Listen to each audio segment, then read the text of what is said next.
Hello, ladies and gentlemen. This is Jack Austin here with Robert M. Lamb representing 7 Lamb Productions. Hello. We're here to discuss The Crimson Star. The newest episode. The newest episode from Fever Dreams, a pulp collection starring yours truly. Along with one Gina Coyle. Brian Messick. Oh, I don't know, maybe a little Corey Pettit. That's true. And myself. And yourself, Robert Lamb. So, please, stick around at the end of this episode for just a small preview of The Crimson Star, and then go to feverdreamspodcast.com to download the episode. Safe travels, my friends. Enjoy.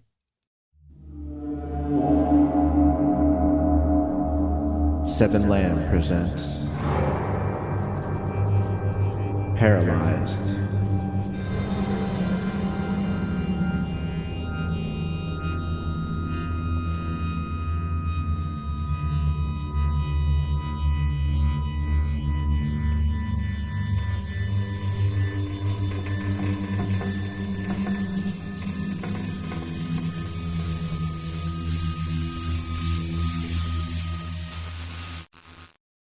Hello, everyone. I'm Robert Lamb, writer of Paralyzed, and I'm here to talk about Paralyzed Season 4. But it's not just me.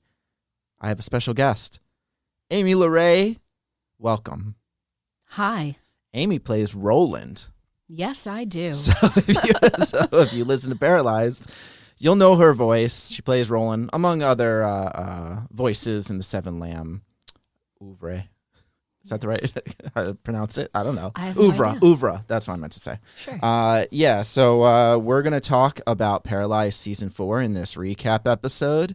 So if you haven't listened to Season 4, do not make this your first episode, because that will kind of spoil everything, I think. Because we're going to talk about spoilers. We're going to talk about a lot of stuff, including past seasons. So definitely, if this is your first episode or you haven't listened to all of Season 4, go back, listen to all of that, then come back here. Now, if you have listened to Season 4, but maybe it was a while ago and you don't remember everything that happened, well, I printed out a whole synopsis that I'm going to read right now for your listening pleasure.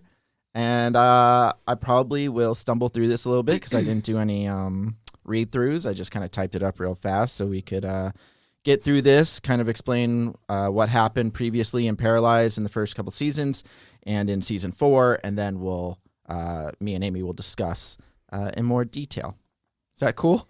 As you just sit there and listen to me later or right now? Yes, I'm going to intro it for you. Ready? Yeah. All right, hold on. let me get one sip. Say something real quick so I can take a sip. Previously on Paralyzed. That's perfect.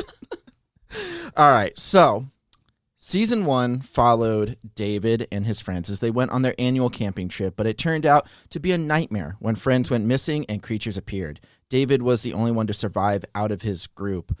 Basically, he had sleep paralysis and his nightmares became reality. Roland also survived when she went to investigate the campground, but her partner Kent disappeared after they ran into the woman from Rutherford. Season 2 followed Roland and David meeting, or found Roland and David meeting. Roland had a lead on another similar occurrence in a small town in Massachusetts, which is a word that Amy loves to say. It was named Layden Falls. Roland and David headed north and once again found themselves in trouble when a storm moved in and trapped them at first a diner, then a farmhouse. I think that's my favorite season. That was a fun one. No, you're good. Roland spiraled out of control as she saw images of both Kent and her daughter Rose, while David and newfound friend Julia tried to survive and make it out. Eventually, the three of them do, but David has more visions and becomes possessed, in quotation marks, which leads to him getting shot by the police. Season 3 follows new characters, Shane and Erica, as they go on a birthday cruise.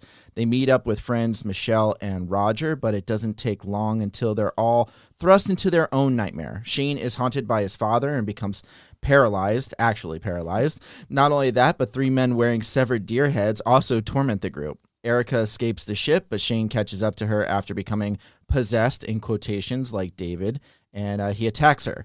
Erica kills Shane but becomes injured herself and eventually dies, succumbing to her wounds. Those are the first 3 seasons. The first 2 followed David, and then the third one followed Shane, but obviously Roland was in all of those as well. But now season 4 is where we're going to get a little bit more into the details right now. So season 4 is back to following Roland. Season 4 begins with Roland locating Michelle's house. Michelle, Erica's friend from season 3, was the only survivor of the cruise ship disaster. Not overall survivor, as most people lived after their ship capsized, but there was a certain group that had to survive Shane's nightmares, and she was the only one.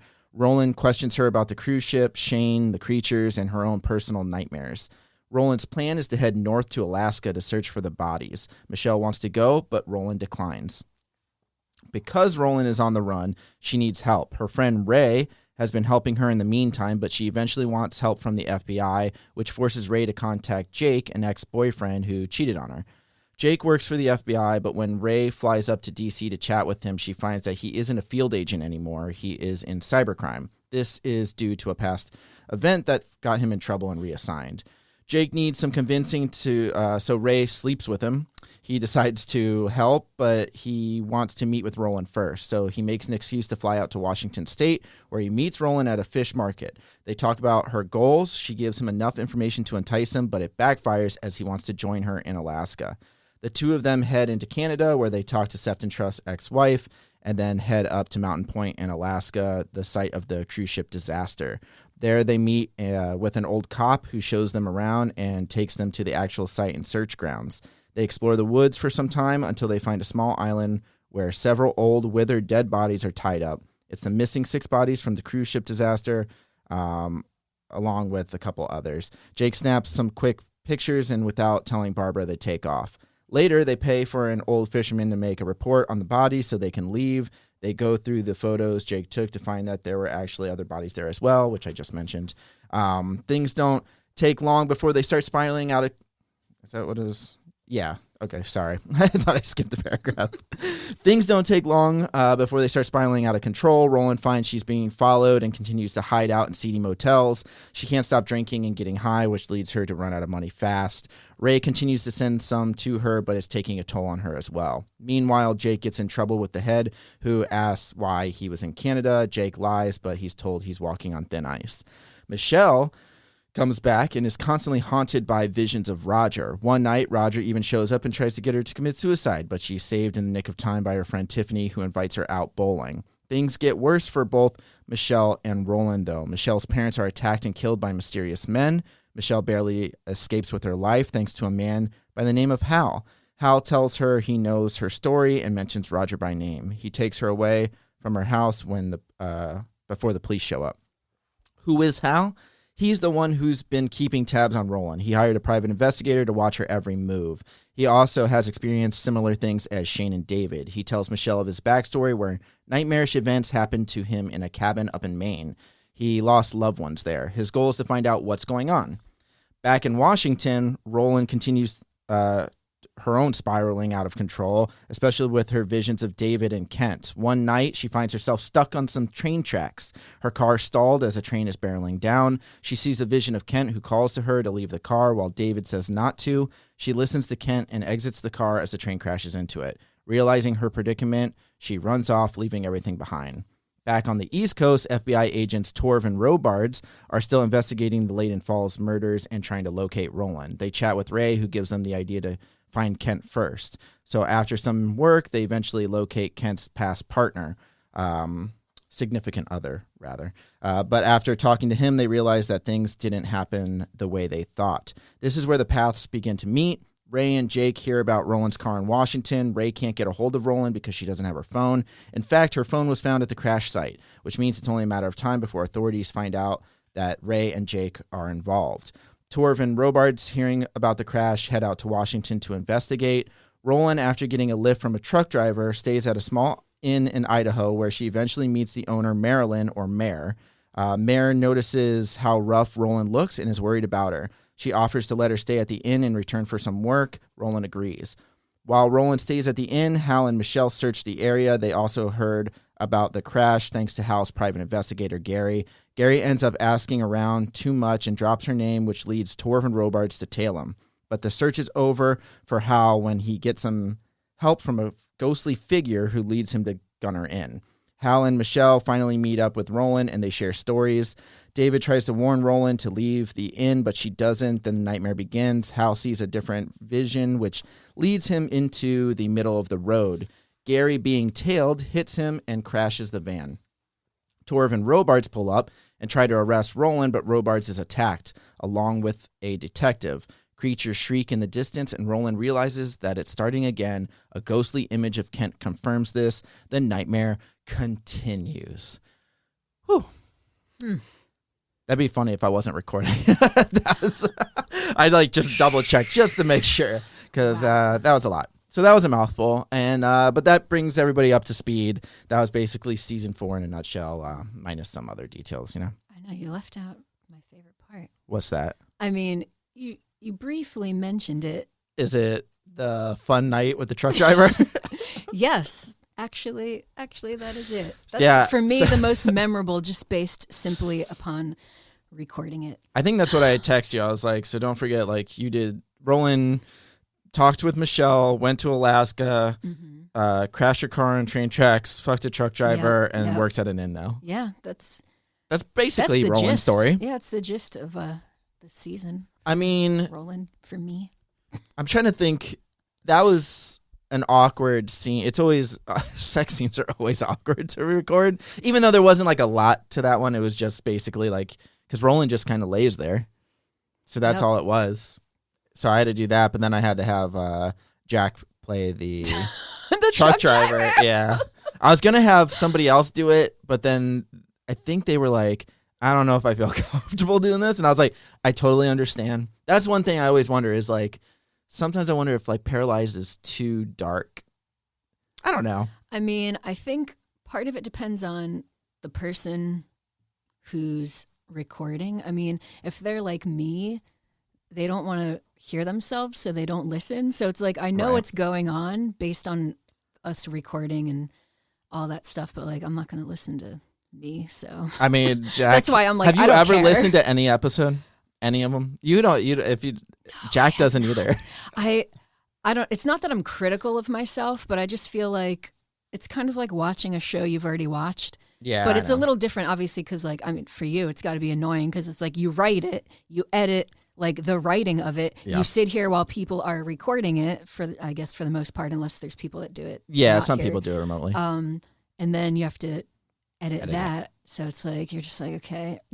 I got over it. I was gonna say, do you ever get to the point of the physical editing of the audio where you're I really shouldn't have done that in the story. I should have changed it. Is there any time where you're just man, maybe I should redo this? You mean because it's too hard, or just because I don't like it? I don't like the story. You realize that you should have just done something differently. I don't know if it's you don't like it or it just doesn't work and you thought it did, or wasn't there? I remember something with a van before. Yeah, I changed the van. I changed the color of the van. Season 4. Yeah. So the van that was tailing Roland, I changed it from. I think it was originally. Now I gotta think. I think it was a black. It was a black van, and we changed it to a brown van. Oh, okay. I think that's what it was. Now it might be the opposite. I can't remember. I remember something about a brown van. That's all I remember. I don't remember if we changed it to that or from. I think we changed it to that because I didn't like the idea of a black van because I felt like that was too on the nose of a black cliche. or white van.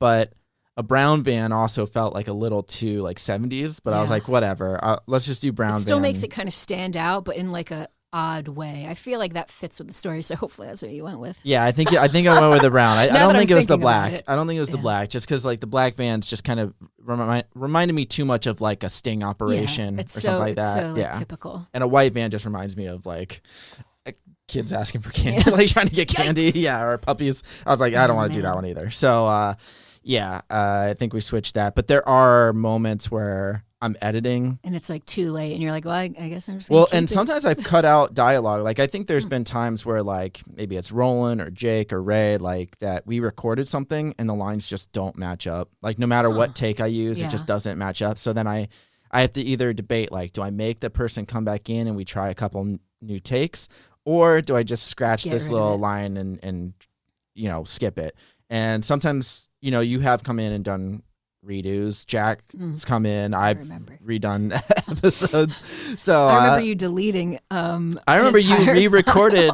That was this season, right? That was chapter 16. That was the first chapter, I think. I think so. That's probably why I remember What was this that? season so well. Was that because I got a new Mac? Something happened where you deleted the file, recorded over a file, or Maybe I recorded something over. happened where like you literally lost it. And Although I think you're embellishing that it was more than one episode.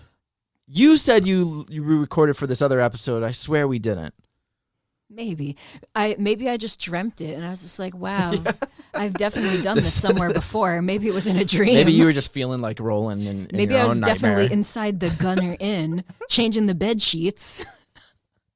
No, I do remember you. I remember telling you like, "Hey, can you come over? We have to redo an episode or something." And then you came over, and then I think we had to redo 2 at first, and then I think we even did a third one. But the third one, I don't remember if we recorded think that it one was- or not. But I think it was Already. a different. I don't think it was Paralyzed. No, I think it was Paralyzed. All of them were. Oh, I think it was the first 2 episodes. Oh no, maybe 2 were Paralyzed and 1 was I something think else. one was something else. It's possible. I know that it was around the time where I think I got like a new Mac, so I transferred a lot of things over. So maybe that's where it got lost, or I did record over it, which I've done before too, which is Yikes. I try It not happens. to do It it. happens. It's so frustrating. But yeah, with season 4, because like season 1 and 2 were mostly David, even though Roland was in them, she wasn't like the main character. And then season 3, she was only in like those little short Yeah. episode, like The the little Roland's ones. calls. Yeah.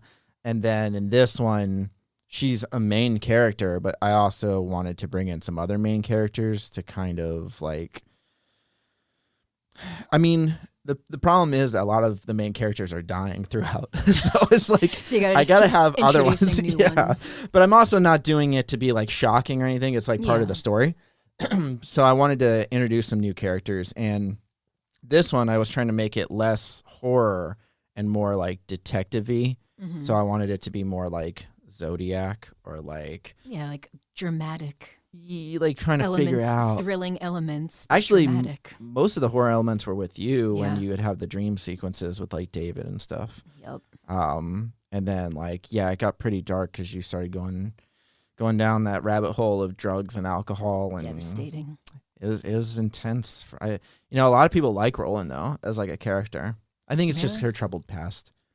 And I guess she's kind of relatable to people because she's not perfect at all, and she doesn't pretend to even be. close, She doesn't yeah. pretend to be. She's just like, this is me. I just doing all this stuff. I Yep. mean, yeah, and then she does have like a little bit of redemption near the end of season 4 where she's like at the end and she's not really able to drink or do drugs and stuff, and it's kind of like taking its toll on her because she's like kind of itching for it, but she's also liking just staying there and changing sheets. Yep. Some people that's just where like she- a simple life. What can I say? Yeah, that's her little house on the prairie, just Yep. like over there. Which they're in Idaho. That's where Gunner Inn takes place. Gunner Inn, named after Gunnar Hansen, the original Leatherface. That's the actor who played Leatherface in the first Texas Chainsaw Massacre. One of my faves. I'm trying to I like, didn't know that. That's awesome. yeah. Little So Easter egg. I know there's a few throughout. I couldn't remember all of them, and I didn't feel like reading through every script before we did my this. gosh, So I was no. like, not going to do that. And like you said, when I edit, I listen to the episodes already when I edit, so I don't go back and listen Oh, to yeah. them once they're released. Like I can't do it. I have to listen to the same line like 5 times just trying to get it to match other lines, and it's just like it's a lot. Yep. Let me see. I'm trying to like look through my. Ray's cat is named Casper. Just a friendly Oh. ghost, Okay. just to keep it in line with like the ghost theme and the Okay. creepiness. That's where most of your interactions, Roland's interactions, were mostly with Ray and Jake. And actually, Jake, who I don't know if because you haven't listened to it, but Jake is Jack, who does like a little bit of I don't know, is it a New York accent or Boston? I don't remember. I think it's a Boston accent or something. Like it's like he's got a little bit of a New England thing going on. Okay. He has the best arc because he starts off as like this sexist pig, but then kind of like evolves because he like cheated on Ray in the past, and that's why she didn't want to call him to help you, kind of thing. Because their past and stuff. But then he kind of makes things a little bit better between them and doesn't. He has the chance to sleep with someone else, and he doesn't because of Ray. One time. I'm just saying it's a little bit of an arc. Guy. It's One just time. a little bit of an arc. Restrained himself. It's not a bunch, but it's getting there. It's only one season. But also, I mentioned that because originally Jake and Roland were going to have a thing when they were up in Alaska. I was going to have them bang in a hotel, but then I decided against it. Then you're like, but she's gonna be banging that truck driver. That might be a better story. Yeah, we I was can't do it twice. I gotta make her bang somebody that she doesn't want. It's just gross. No, the truck driver was more of I just wanted her to hit rock bottom, and that was the rock bottom part at the no the offense end. to truck drivers. No. Yeah, they make the world go round. Hey, we have a lot of truck driver fans. It wasn't that. It was Love just it. this guy who obviously took advantage of her, and she was drunk, or she was all messed up on drugs and alcohol, and her car just got destroyed, and she lost all her information and her gun and everything. So that was really her rock bottom. Then she just slept with this guy who was I got some drugs, sleep with me, and that was it. So that was boom. Now it's she kind of had a little bit of all right, I need to get clear headed and stuff. Yeah, so. because it's now what? Without everything, Yeah, that's the thing is now she's kind of lost, which season 5, which we haven't started recording for yet, or writing yet. But when we get to it, it's because the last chapter of Paralyzed was called Where the Paths Meet. It was where a lot of these characters all show up at the inn. Mm-hmm. And I don't remember if you remember recording for that one because there's it was a long episode. It was an hour and 10 minutes. But there's so many characters that I think that makes recording easier. Right? Because you don't have to record the whole episode like you did back in the day when it was all you. Yeah, but it's not so bad for me personally for this one because it's closest to my actual voice. That's versus true. some of the other voices that I do. Edith. Yeah. I don't even know if Edith had a short story where it was 3 episodes and you had voiceover and all that kind of stuff. So and every every time I go to record for her, I forget the voice and I just redo it. And it's kind of like my shtick. It's I'm sure it's different every single time, but it's fine. It's just going to slowly morph into your Roland voice. Yeah. Pretty soon she's going to be like, Mr. J, or whoever he is, K. It's now. Jay. No, he was K. Wait, he was K. He was He's going to be like, Mr. J. Jay. Hey. And then she's going to be on drugs. No, I'm just kidding. Gunner. Just Mare. Roland. Mare. Mare. Do you think that's a weird nickname? I just think of a horse, I worked with a girl named Mar, or it was spelled Mare, but I think she pronounced it either Mar or Mari, and I would always think Mare, so that's why I was like, I like that. I'm just gonna do Mare. I'm just gonna do Mare. But you have to disclaimer that no actual people were It's not based on yes, her. not based on anyone. No, I just like the name. Yes, and I don't, and her name wasn't really Marilyn. I think it was just that was her name. Yeah. Okay. That being said, after I started writing that, Mayor of Easttown, what's that called? With Kate Winslet came out, and I was like, dang it. They beat you to it. But was that her? Was she named Mayor? Or was she just a mayor? I know it was something, it was a different country. Are we country. even saying it right? I'm thinking it's mayor. Maybe it's I think it's mayor. No, I think it's Mayor of Easttown. Because I was like, hey, that's how I say mine. No. Dang it. Ruined. Whatever. It happens. I'm trying to look through my notes right now because I'm trying to think what else. I basically talked about everybody's goals and what they were trying to accomplish and how they all ended up where they ended up. Let me see. I talked about I wanted to introduce new characters, so we did a lot of that. And then a lot of those characters are going to carry over into season 5. While this season was a lot slower, next season is probably going to be more intense. It'll be more traditional in the lines of the first 3 seasons because it's the nightmare starting. Yeah. There's going to be creatures. And oh that was pretty good. I was going to say, you should take that. It was perfectly silent too. Yeah, use that.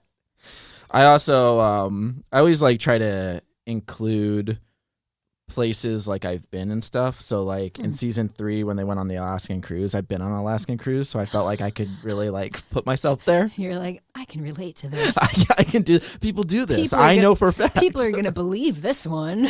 But she meets Jake in season 4. She meets him at the Pike Place Fish Yes. Market in Seattle. I've been there, so I that have was not. accurate. So it was accurate. Guys, was it believable? Was it like I was really there? I thought. I don't know. I've never been. Trust me. It felt like you were there. Although I do have them sitting on a bench overlooking the bay or something like that, and that's kind of a little bit of a walk from the Pike Place. Are they drinking Starbucks though? No, I don't think she. No, I don't remember if she was drinking a coffee or not. That's another thing. Is Starbucks? Isn't that like famous? Like, isn't I that why mean, they have yeah, the that's Pike's in Place? Seattle. Yeah. I don't know. I I don't know. No, listen. I've only been there. I didn't get a coffee when I was there, so that wouldn't have been accurate. Devastating. You know what I mean? I try to keep things somewhat accurate, but I also take a lot of liberties. Like, I feel like Jake being transferred to cybercrime really wouldn't happen at all because you'd probably have to have like a degree in it. Maybe Not a degree, but like knowledge. yeah, some kind of You're knowledge. saying he's not knowledgeable? No, but he is, and that's what I put in there. So like, there's a chance that he could be moved to like another department if he like messed up in Yeah. one, because that happens in other departments and stuff. Now I don't know if it happens with the FBI, but I was like, you know what, whatever. So I mean, did that. This isn't a true story, so I think it's okay. Is it not? Find out on the next on the next season. on the next recap. What was I gonna say though? But I did order 2 FBI books, and I started Oh my reading through gosh. them to like learn like the lingo and some other stuff. And I was like, I can put some of this stuff in there. Not Yeah. everything, and there's probably gonna be more in the next season, but I just enough to get by, so it doesn't sound like I don't know anything Yeah. about what I'm talking about. Because trust me, I miss in one of the episodes, which I think you had to record for. I accidentally had you say detective instead of agent when you were pretending to be an FBI agent, and it just it skipped my mind, like, because you are a detective, but I Yeah. made you an agent because Yes. you're pretending to be. Pretending, And somebody let us know. They were quick to let us know. Yikes. It's not detective. If they're FBI, it's agent. I'm like, all right, thank you. And then Never I fixed again. it. Never mess it up again. Trust me, people let us know if anything is inaccurate. Well, and That's good. That means they're listening. I'm fine with it. And most of the time, as long as people are nice about it, Well, then I'll take their their knowledge and try to incorporate. But a lot of times you're letting me know about an episode that I released like 2 years ago, and I'm not going back to fix it. It just is what it is. Yep. I like sometimes I It's can't in even the find those archives old. now. Yeah, I can't find those old files. So like somebody was like told me about something in like season 1 of End of All Hope. I'm like, that released in 2015. I'm not Oh my going gosh, back. it's I that can't. long ago? Yeah, we've been doing this for a long time. End of All Hope, though, like Paralyzed, were 2 shows that were under a different studio name until we changed to Yes. Seven Lamb. I So remember that. they switched over. So it's interesting that we were. I think Paralyzed started in 2014 or 15. Stop. I think it was 2014. I think so, because that was one of our Getting old. first ones with the other studio. So you've been voicing characters since 14. Oh my gosh, it's almost 10 years. That's crazy. That's This crazy. goes back to my theme when I entered the studio today, and I'm just like, oh man, I'm getting old.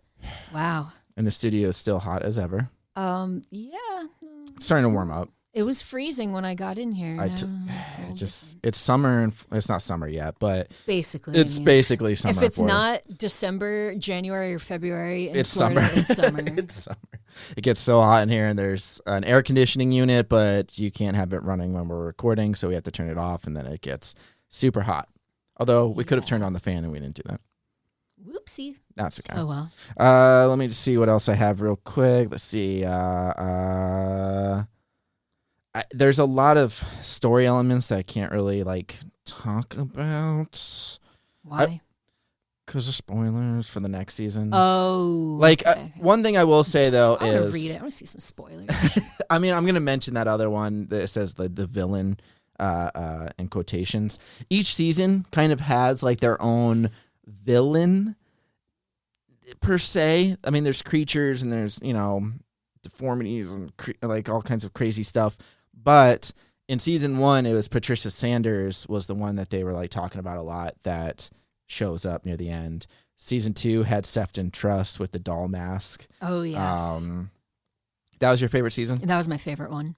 That was they started in the diner and then went to the Yes. farmhouse. Like that was one I could see visually, like as a movie in my head. Like that one to me, like it's kind of like the Fast and Furious franchise, where the 5th one could have been a standalone film and it would have been fine. Oh, really? Didn't have to be like, that. I feel like the 2nd season, I mean, I don't know how much you had to see or listen to of season 1, but like in my brain recording season 2, I could see it. Like I pictured the diner, I pictured the farmhouse, and I could see everything so clearly. Like the Gunner Inn, I mean, I visualized that too, I mean, and the train tracks, but it's it wasn't. Well, you were in more of season 2 also. That's probably why too. So like I was more aware of everything that was going on, all of the settings, all of the characters. I don't think you had voiceover though, did you? I think David was still the I think prime... I was just the like, oh, it's me, Roland. Yeah. I'm like really making her sound like more drowsy and depressed than she actually is. Yeah, kind of.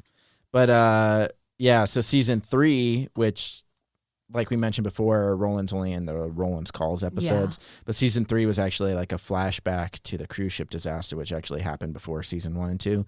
And season 3 had the deer-headed men. Yes. So like I know I've talked about them a bunch, but they were kind of like the villains there. Season 4 didn't really have a villain, but it had like a lot of David, like her talking to David and stuff. Mm-hmm. That was kind of like the ghostly figure thing that was always there. Yeah. And then season 5 is going to have something, but I'm not going to spoil what it is. But I'm trying to do like every season, it's like a little different. Like season 1 was a campground. Season 2 was like a diner farmhouse. Mm-hmm. Season 3 was a cruise ship.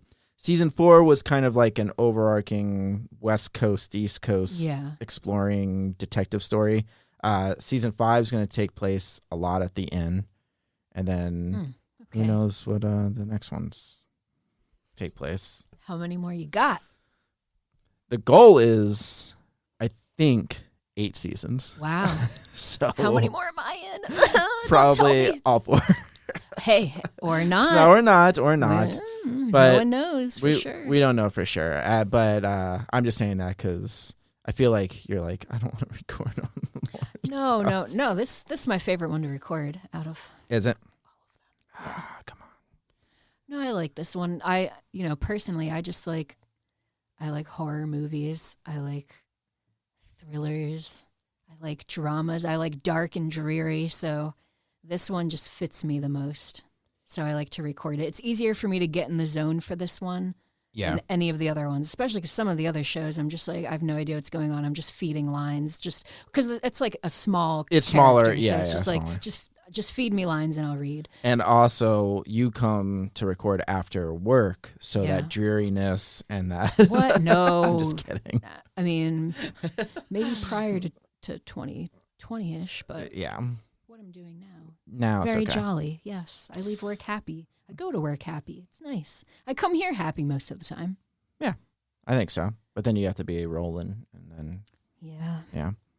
No, I think, and we talked about this, I think, on like a Patreon exclusive episode, like who do we think could be Roland, like if there's an actress. And I think, didn't we say Charlize Theron? Yes, definitely. I think she'd make a good, she's what, 40-something, 45 or something like that? Almost 50 I have no idea. maybe.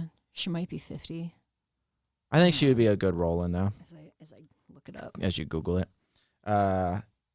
I think she would be she has to have short hair, though. Yes. Like shorter hair. Not like short, but like, maybe like just past her ears or something like that. Yeah, like a little bob. Yeah. But I think also like Charlize Theron, she'd have to have like darker hair, too. Yeah, maybe like a grayish brown, Yeah. What do they call that? Ash blonde. She's 46 years old. Okay. Sounds close. It was the closest without going over and without getting it. Yes. Directly on Price is Right rules. Yes. So I think that would be a pretty good actress to play Roland. I don't know about everybody else, but like that was the main one that I always thought would be cool. Like if we ever had artwork done or something like that. Yeah, I just keep scrolling her images on Google now. What do you see her wearing all the time? You know more about fashion than I do. Well, she'd be no, I'm kidding. Who are you you wearing, Roland? Yeah, she's just on a red carpet. No, I feel like she'd be in the first 2 seasons, especially like still like detective-y, like business casual with like, you know, the trousers and a blouse and stuff. But I feel like by season 4, oh man, I don't even know. I mean, she's probably just feel all like dirty and raggedy. I feel like it's going to be like everyone during like March and April 2020 where everyone just like wore sweatpants yeah. and t-shirts, which there's nothing wrong with that. Like too big of a t-shirt. Yeah. Yeah. I don't know if she'd be like that. I don't know. I feel like she'd still put in minimal effort. Like Tank top? Would she wear a tank top and sweatpants? I think she'd be wearing jeans, okay, and like okay. sneakers, maybe loafers, because I feel like she might have a little class in there. But definitely no more like nice button-ups or button-downs. I never know what they're called. Button-up shirts, button-down shirts. I don't know. You can go up or down on them. Yeah, I guess. Depends. Yeah. But probably just like a t-shirt and jeans, like very casual. Maybe a hoodie if she's feeling a little frisky. Probably a hoodie when she was like outside the hotel trying to buy drugs from so when that she guy. was being a schemer. That's actually something I should mention is when you recorded for that part where the guy was selling her, I forget what he was selling her, but he was selling her drugs. I had to like look all that stuff up because I don't do drugs. Yeah, so don't I know was like, about, let me just figure this out, which is like, I guess they're like, it's a good thing because the way I wrote it, I guess it seemed pretty realistic because I've had some people actually reach out and say like, hey, how did you get this so accurate? And I was like, Oh, wow. I don't know. They're like, no, somebody told me they were on drugs and they went into some dark places and they're like, this is exactly what it's like. I'm like, dang. I just read up on it on Google and watched some movies about it. And Yeah. that was pretty much it. Like Requiem for a Dream and stuff like, you know what I mean? Like just kind of go down those dark movie paths. And then also like my biggest thing was like, how much do they charge for it? So like they're like different pills. Yeah. I'm like, so I looked it up. They're like, well, if you can get them legally, they're this, but on the street they cost this. I'm like, okay. And then the FBI guy on your computer is like, it's like, interesting. What are you doing, buddy? Then I could just talk to him and ask him Yeah. questions about the Ooh, FBI. That's a good idea. That's actually why I was trying. That's why how you to do. make a Yeah. bomb and just see if they reach out to me. You're like, oh, great. While you're here, Yeah, while you're here, I have a couple about my questions. script. Now, can you go into cybercrime directly from? Then they just show up at my door. There's 2 other things I'm just going to mention. Hal, who shows up to help Michelle, and he's the one who's having Roland followed and stuff. He talks about his past nightmarish visions that he had, similar to Shane and similar to David, and he explains it to Michelle and stuff. And I'm debating at some point possibly showing his story. I don't know if it would be like little short episodes or its own thing or something like that, but it takes place in Maine. I'm pretty sure it was Maine in a cabin, and the reason why I did that was Maine is like a Stephen King thing. Oh, like yeah, he definitely. he loves Maine. He's from Classic. Maine. So I did that. And then the other thing is the Gunner In episodes, Mare is constantly bickering with her husband Ed, and Ed's just a jerk. I love asshole Yes, guys I was that gonna say just you get their love- comeuppance, you love doing or have like a healthy arc. You know what I mean? Yes. Like Jake, who didn't cheat on her again. The one time. The one time. That's pretty good. That's solid. And he'll never forget. He'll bring it up every time. Remember that one time I when had the didn't? chance to do it and I didn't do it. Just saying. So, but I never explained what happens to like, to them, to what happens to Ed, because Mare shows up later in the main story, which was always going to happen. She was going to show up later, and Roland was going to meet her because that's where it was going to end at the inn. And I didn't really explain what happened to Ed, and that's something that I'm going to explain in the next season. Everyone's going to kind of get like their little stories told throughout the next season, and it's going to start really. It's going to answer a lot of questions, but it'll probably pose some more too, which people love. and there's still plenty of seasons left, so that's why we got to keep it interesting and keep people guessing. The only thing that I'll say is, or I'll pose, is like, I wonder if people think Roland has the same kind of thing that like David has. Because David, Shane, and Hal all mention how they see people or see creatures and have these sleep paralysis and stuff like that. But Roland's never mentioned sleep paralysis for herself, I don't believe. She might have said that she had it once or something, but it's not like troubling her Mm-hmm. as that. But she still is starting to have visions and stuff. So I just wonder if people think that. I mean, I know the answer. I don't know the answer, but I mean, I don't know. You see David a lot and stuff. I know, but he's not like and a Kent. creature. But they're not. Well, I mean, they could be creatures. Well, man, Technically, they could be Kent. anything. She sees Kent in season 2. Also, he's Yes. outside trying to get her to come I remember outside that. Oh, with the baby, oh, with her daughter. I loved that. That was my That was favorite part. That's one That's of my favorite literally parts my favorite too. part. I love like babies in horror films. It's just so creepy. They're so creepy. Babies are so scary. No, for real. Like if I had like toddlers and babies can be really creepy. Like if you had a toddler. No, listen. Like it's late at night. I've heard stories of people who have. I don't have kids. We don't have kids. I don't know. But I've heard stories of like people wake up in the middle of the night and they just see their son or daughter just standing there. Like maybe they wet the bed or whatever it Yeah. is, but they get spooked because their kid's just like That's- standing there in the Oh my hallway gosh. or something. Like they're creepy. That's like when I wake up in the middle of the night, my cat's face is like 2 inches from my face, and I scream. I'm like, ah!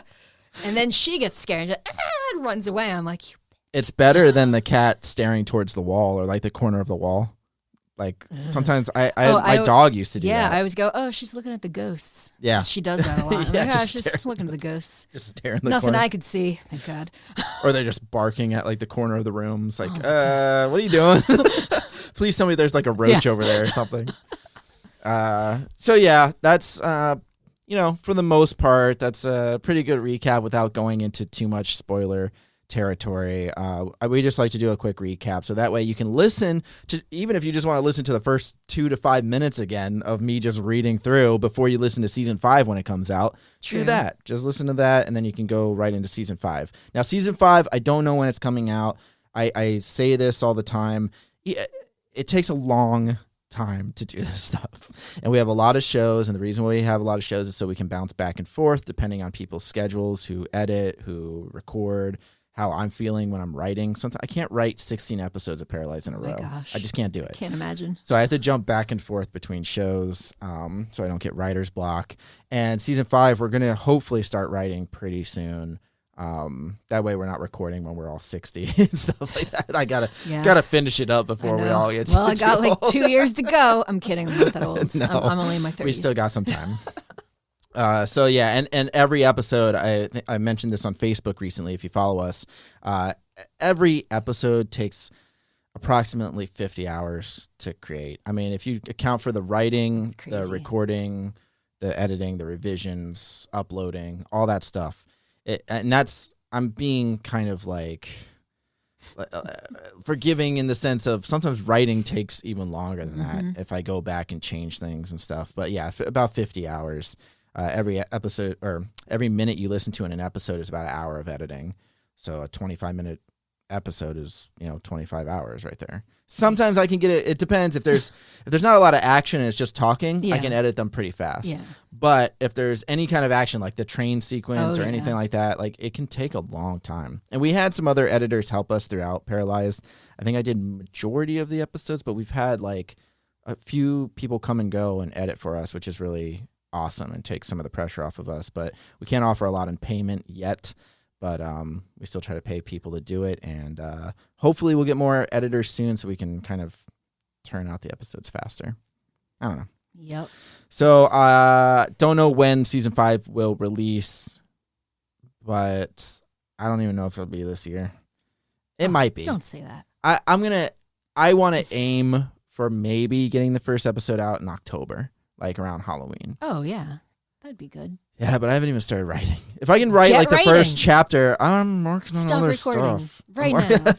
do it. No, we're wrapping up some other shows too, like Tower 4 and Stone House and things like that. So if you like Paralyzed and you haven't listened to any of our other stuff, check out Tower 4, the Stone House, which is on our story feed, End of All Hope, Movie Night, Cop Doctors, all of them. Atlas Avenue Beat, where Amy plays Edith. Yay, Mr. J. Mr. J. Yeah. Catnip. That's true. There's 2 people with cats and Paralyzed. No, you don't have one, though. Yeah. Ray does. So, yeah, make sure to check out all of our other stuff. Make sure to follow us on Facebook, Instagram, and Twitter at 7 Lamb Podcasts. That's with an S at the end. And then we upload, like, on Facebook normally, and sometimes on Instagram and Twitter, we try to keep everybody in the loop of what's going on and how we're doing with all the shows. So hopefully we'll keep everybody updated if we plan to release Paralyzed sooner or if it's later, but we'll let everybody know when the release date is for season 5. And in the meantime, we're going to get to work on it. And yeah, it'd be cool if we could get out in October for Halloween. That's the goal now. Good goal to have. Yeah, it's solid. All right. Well, I guess that's it for this episode. Thanks, Amy, for joining me. No problem. Is this your... How many recaps have you done for Paralyzed? We talked about it, but I don't remember. Is it 2 or 3? I think that's the only one I've done, honestly. I can't remember. I did a recap once before this, but it was with other people, I think. I think there's like 4 of us in here. I can't tell you what it was because allegedly I've been doing this for almost 10 years, so it could have been anything. I know. All of it runs together. I don't remember who I record, when I record, and all that kind of stuff. But I know season 3, because Roland was a main part, I think I recorded with Jack and somebody else. But then I thought you were in season 2 recap, but I could be wrong. Maybe that's the one where I think I did one by myself. 4 of us here, which is not fun. Yeah, that's no fun. Just let me know, and I'll just pretend to know things, and I'll bounce off. Just bounce off. Just somebody I'll be like, to talk just to. type me a script right quick. Next time I'll let you read it beforehand. Okay, that works. All right. Well, thanks for joining me, and thanks everybody for listening. We hope you guys continue to listen to all of our stuff and make sure to follow us, and we'll get the next season out as fast as we can. Bye, guys.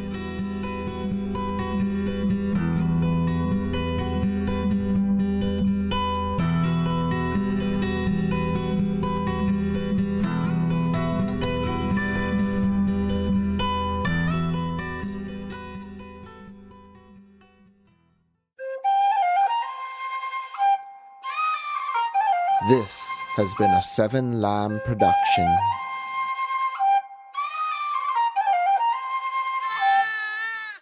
And now, as promised, a small preview of the newest episode of Fever Dreams, a Pulp Collection.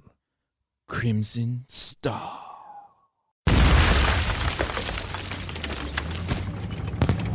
(1918). The Great War. War to end all wars. Rages in the trenches of St. Mihiel salient, France. I head up a team of stretcher bearers. We were short men right now, so I was forced to make a run on my own. Picked up a corporal who was shot, and now I was on my way back to the aid station. Hang in there. Not much longer now. Thanks, Sarge. You got a name? Sergeant Sean Murphy. Where you from? Sergeant Sean Murphy. Philly, born and raised. Gotta say, never thought I'd see the outside of PA, let alone a whole nother country. What you do is honorable. Well, I love to help.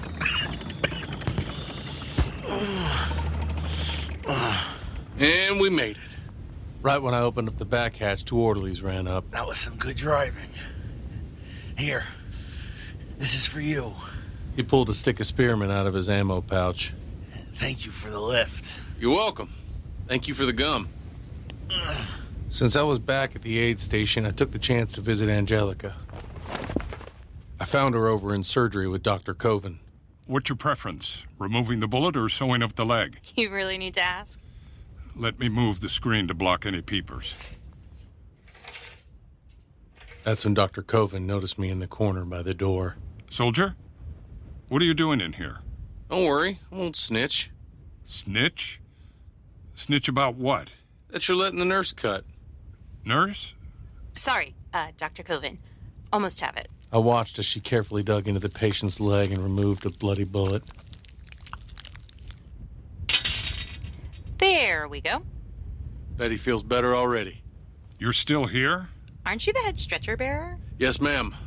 Just brought in another patient. He gave me a gift, but I thought it best to give it to someone who does the important work around here. A gift? I held the piece of spearmint up. She smirked. Nurse, I'll clean up here. Go get some breakfast and rest. Afternoon rush will be here before you know it. And please, get him out.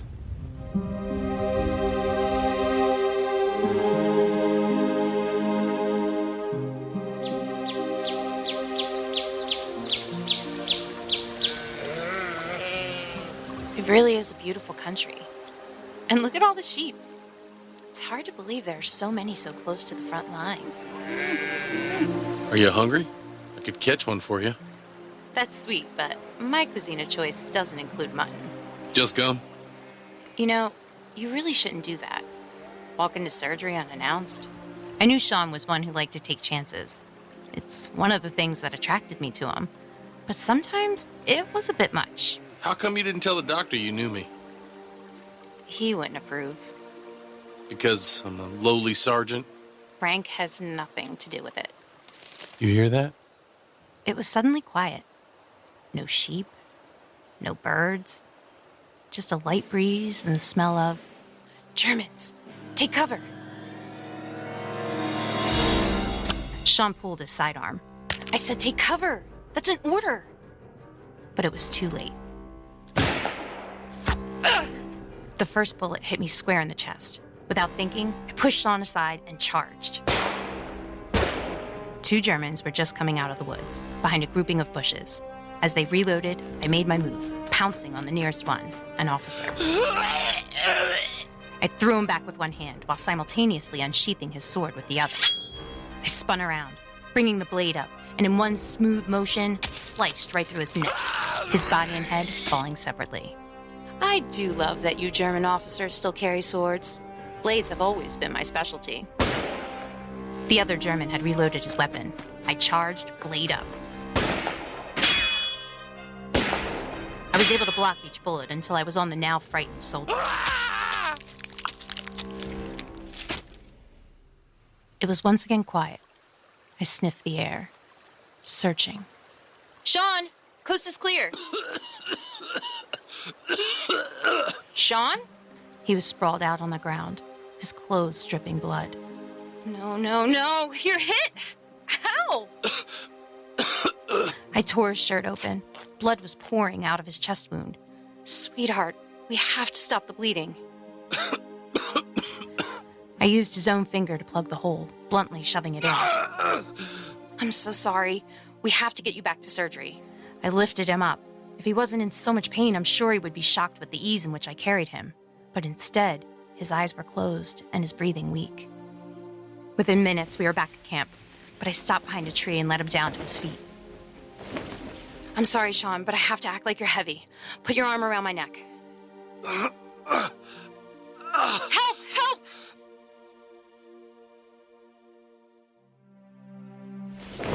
What happened?